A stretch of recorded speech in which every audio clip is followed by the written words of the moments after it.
Egaa hordoftoota kiyyaa yaada yookaan koomentii hordoftoota kiyyaa kana dubbisnee adeemnu obboleettii Akiraa daa'ima waggaa 1.2 qabaa nyaata dabalataan adiddee mee waan rabbisii ibsi irraa naaf himii naan jettee jirti. Egaa anillee waanuma beekurraa isinillee warri daa'imman qabdanii yeroo diqqoo isaan turanitti yookaan akka gaafiisitii kanarratti hundooftanii waan beektanii koomentii barreessuu dandeettan jechuudha. Anillee beekurraa isinii dabarsa.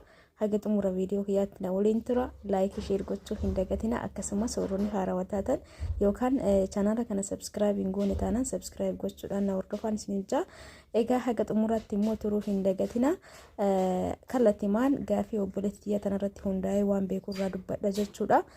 Isin immootu gurraan dhageeffataa ammootu ijaan akkana viidiyoo kana ilaala.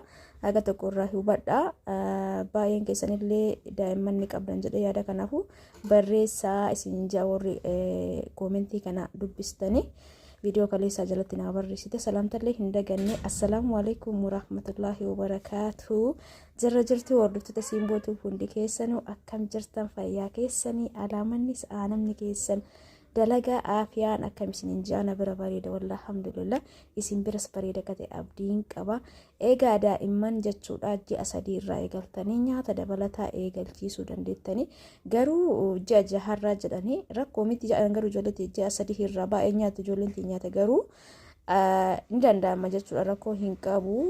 Maybe mootu yoo lakki jettan ji'a 6 irraa eegalchiisuu dandeettanii garuu ji'a 3 irraa eegalchiisuu ni danda'ama. Waan xiqqoo akkamitti eegalchiistan isiniif fakkaate amma kuduraalee kanneen amma viidiyoo irraa argaa jirtan kana eega walitti dabaltanii affeeltaniin booda aga inni ismuuzii yookaan laafaa ta'utti ni daaktanii jechuudha. Maashina fayyadamtanii akkana ta'uu qaba jechuudha. Daa'imman xiqqoodhaaf nyaanni isin kennitan tariiti immoo haaluma salphaan osoo hin baay'isinillee dinnichaa quncistanii ciccirtanii akkasumas kaarotillee akkasuma quncistanii ciccirtanii eega bilcheessitaniin booda aannan xiqqoo xabarra gootanii yoo maashinaan daaktanillee bareeda. Yoo maashinaan jiraatin immoo fal'aanaan hagenni sirriitti ismuuzii ta'utti daaktanii jechuudha. Fal'aanaan illee ni danda'ama bulleessuun eega sii kennitaniif jechuudha fal'aana xixiqqoodha. Egaa ijoolleen gisee tokko waan hundaa qabattee gisee xiqqoo waan hundaa akkuma nyaatanii garuu wanta harkatti isaanitti dhufe gara afaanittiin uffiiganii akkasumallee waan ofii kiyyarraa waan ofii argeerraa isin himu tokko ijoollee teessan jechuudha harkaan ofii nyaachisuu hin barsiisina. Wallaahi baay'ee miidhaa qaba. Yoo harkaan ofii keessanii qofa kan nyaachistan ta'e yoo guddattellee daa'imman harkuma sana eeggatti keessattuu mana barumsaa yoo galan hedduu rakkatan jechuudha. Maal gootanii nyaata isaanii eega qopheessanii fi booda naannoo isaan irra taa'an san waa jala aftanii harka isaanii irra dhiqxanii waan silaa qopheessaniif san jala keettan jechuudha. Isaan akka barbaadanitti ofii dibanii kaan go'anii haa nyaatanii yoo san maashaallah haala bareedaan nyaatanii garuu isaan ofii keetii yoo nyaachiste sitti tolaa waan nyaatan sitti fakkaatu malee ka harka ofiitiin nyaatan san wanni gahu hin jiru. Akkanan isinin jedha waan ofii kiyyarraa keessa dabalerraa. Akkasumallee abukaadoo namni hedduun kennuufiin sodaata daa'immanii jechuudha. Garuu abukaadoon faayidaa hedduu qaba daa'immanii xiqqoofillee akkaataan isinitti kennitanii fi garaagarummaa qaba. Ji'a 3 ol ji'a 6 oloo ta'eef akka fakkeenyaaf shakkii takka malee kennuufii dandeettan jechuudha. Abukaadoo namni hedduun ji'a 6 olitti malee hin kenninaafi jedha. Sun akkaatuma biyyaatti akkaataa manaatiin garaagarummaa qaba. Yaa abukaadoon dheedhii waan ta'eefillee ta'uu danda'a garaa dhukkubsuu mala.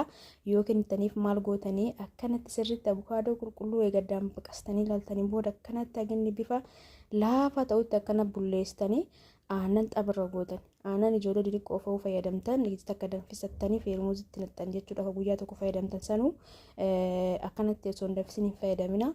Danfisa feermuuza leetira takka leetira gimmaashaa sanitti naqxanii sa'aatii isaanii qopheessitan sanii itti qopheessitaniif jechuudha itti qiccaniif jechuudha. Nyaata kana gisee tokko gootan immoo ka gisee tokko gootan gisee matakkaafi abadan jechuudha. Amma gootanii booda kennuuf hin dandeettan daa'imman xiqqoodhaaf gaarii miti isaan amma hin danda'an jechuudha. Ittillee baay'isuu hin qabdanii fal'aana 4-5 takka isin gurshatte gahaadha jechuudha yeroo takkaaf.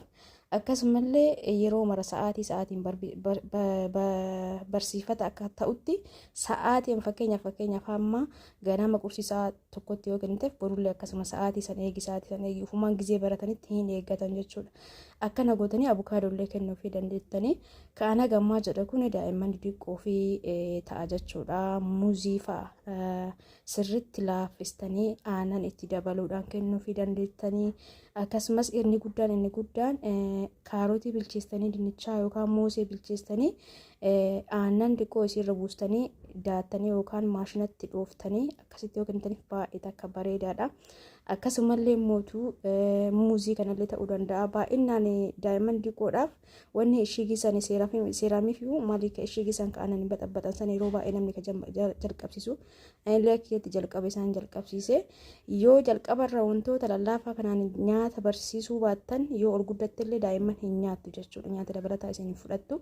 Nyaata dabalataa booda akka isin hin rakkisne ji'uma 3 irraa ji'uma 6 irraa kaastanii kennuufii qabdan jechuudha. Dhugaa dubbachuuf biyya keenyatti akkanaan jiru jechuun namni akka barbaade shiroollee nyaatti daa'imman shiroo adii jechuudha.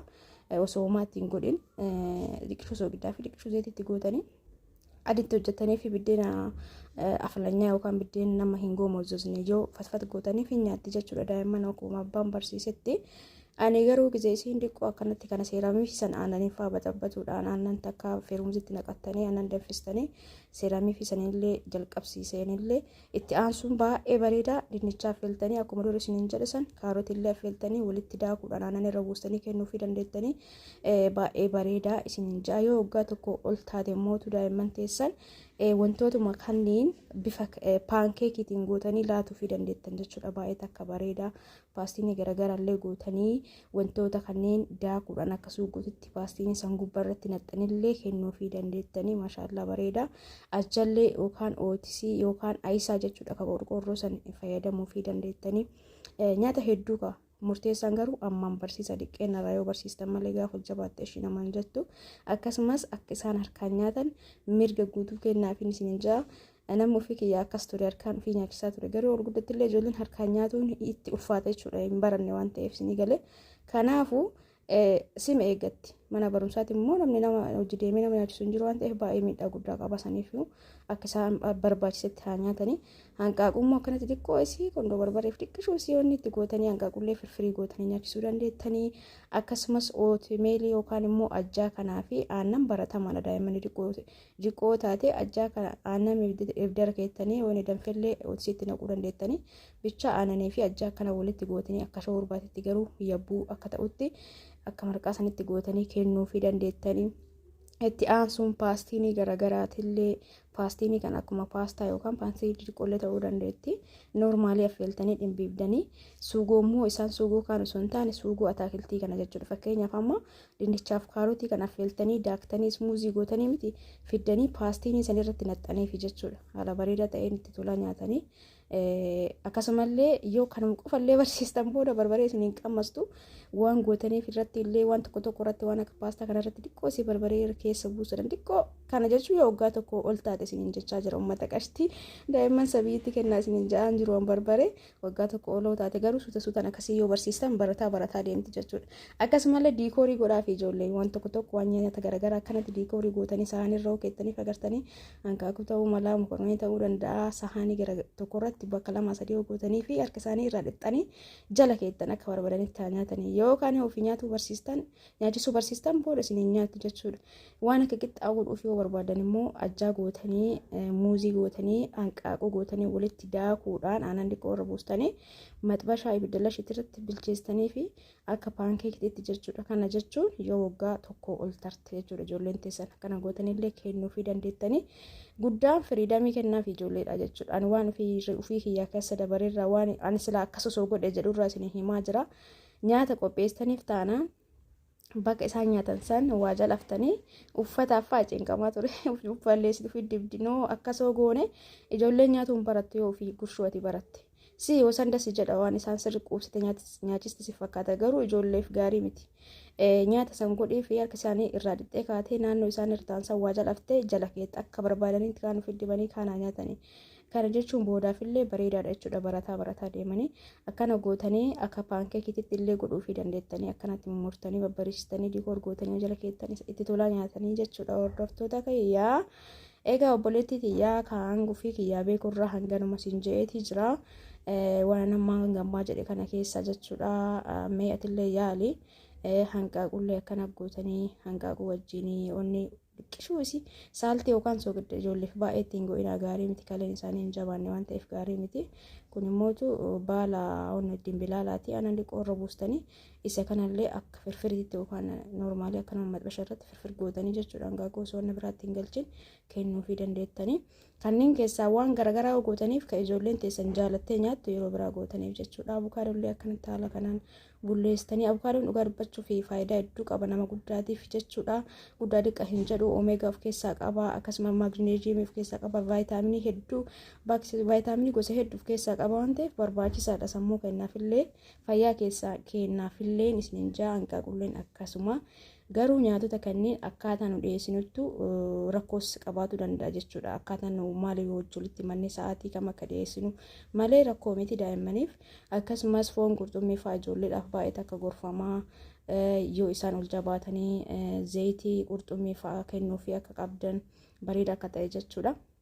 Kanaafuu foon illee isaan waggaa tokko ol dabaran bulleessanii karaalee garaagaraatiin bulleessanii jechuudha daqqaaq gootanii paastaa fa'aa wajjin dalaguu fi dandeettaniin isiniin jaa haaluma salphaa ta'een rakkoo miti.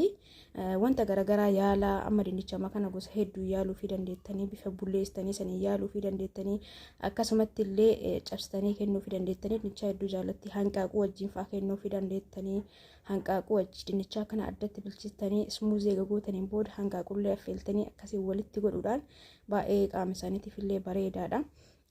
Hanqaaqullee bilcheessitanii jechuudha karaalee garaagaraan gootanii miiriif fakkeenyaaf amma akka dura isiniin jedhe sanitti illee karaa kanaanis gootanii laatuu fi dandeettanii haaluma salphaa ta'een jechuudha. Akkasumallee ijoolleen baay'een warri na gaafattan immoo juusii ijoollee xixiqqoo yookiin hin ta'a juusii ijoollee xixiqqoo ji'a oggaayyuu kan gahin ji'oota ja'a oloo taate juusii ofii dhugnu hunda isaanii garuu homaama ittiin makinaa fakkeenyaaf hamma juusii paappaayee kennuuf yoo barbaadan paappaayee qofa addatti cammaxxanii kennuufii dandeettanii akkasumallee muutu ka hundaatu jechuudha. Yoo barbaachisaa ta'e immoo viidiyoon qabadee isinii dhufa juusallee injoorrii garagaraa gara juusitiin gootanii kennuufii dandeettanii osoo hin baay'isin meeshaa isaanii itti gootaniituma jala kaayattan jechuudha. Isaan akka barbaadanitti fayyadamanii osoo barataa dhufanii akkana isiniin jaa nyaata immoo yoo diqqeenaan hin barsiisin yoo isaan kafool jedhan isiniin nyaattu. Haa ta'u malee wantoota garagaraa kana qopheessa jala kaa suutuma suuta barataa deemti jechuudha ijoolleen takkaayyoo duraan sirriitti isinii kan hin nyaanne ta'e ji'oota keessatti osoo waggaan guutiin ji'a gadaanaa keessatti ji'a ja'a ol ka jiru haga waggaa tokko bakka jirtan sanitti yoo sirriitti hin barsiisin yoo ol guddate takkaan isiniin barattu. Garuu immoo ammallee waan garagaraa gootanii jala yoo keettan jedhistanii gootanii yoo jala keettan ofumaan barataa dhufan jechuudha. Ani egaa akkuma beekurraa isiniin jee paankeekii garagarallee fakkeenyaaf amma kaarotii makana mana kee keessatti argama kaarotii faqaffattee dinnichaa faqaffattee harcee ajjaa itti goote waliin geetteetiin bukeessita jechuun ni laaffista. Saniin booda maal goota maxxabasha irratti akkuma qixxa gootaaf jechuudha. Qixxa didiqqishuu gooteefi eegasii jala keetti saahane. Suutuma barataa deeman jechuudha. Waan duraan hin beekne illee takkaan hin nyaatanii suuta takkana jijjiiraa gooteef ni nyaatanii jechuudha. Hordoftoota kiyyaa akkasumas dinnichaa ijoolleen hedduu jaalatti nyaata biraati waan nyaanne dinnichaa hin nyaatti daa'imman jechuudha. Isin karaa garaagaraatiin jijjiiraa godhaafi malee hin nyaatti bifa ismuuzii sanillee walitti daakaa fi kaarotii wajjin sanillee akkuma jirutti ta'ee akkanatti akkuma argaa jirtan kana hanqaaquu bilcheessa dinnichaa godha aannan godha walitti laaffisaa fi kennaa fi jechuudha. Mankaa hojii jala kaa'uu dandeettanii harkallee irraa dhiqxa rakkoo miti.